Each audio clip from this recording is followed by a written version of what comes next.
কেমন এই ঈদের ছুটি আর কেমন অনুভূতি সেই বিষয়ে আমাদের আসলে অন্যবারে আমার আজ অনেক বছর পরে আমি আবার সিলেটে আবার এসেছি।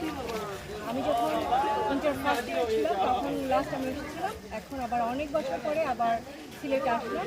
শ্রীমঙ্গলে এই প্রথম সিলেটের দিকে আসা হয়েছিল, শ্রীমঙ্গলে প্রথম শ্রীমঙ্গলে এসে খুব ভালো লাগছে।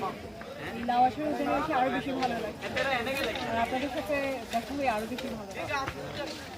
মনে হচ্ছে ঈদের আনন্দটা বহুদিন বেড়ে গিয়েছে।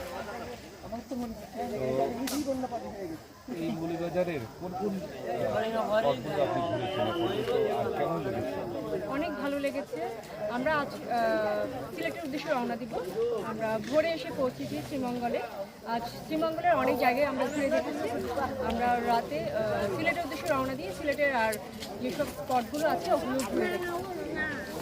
মৌলভীবাজারে কি সব স্পট শেষ দেখা? মাধবপুর লেক, তারপর চা বাগান, নূরজাহান চা বাগান, বিশেষ করে আমাদের চা বাগানগুলি বিশেষ করে ঘুরে দেখা হয়েছে। তারপর এখন লাওয়াছড়া হয়ে আমরা রাবার বাগানের উদ্দেশ্যে যাব। এরপর আমরা রাতে সিলেটের উদ্দেশ্যে রওনা দিয়ে জাফলং, তারপর সাদা পাথর, এসব বিভিন্ন স্পটগুলি ঘুরে দেখব।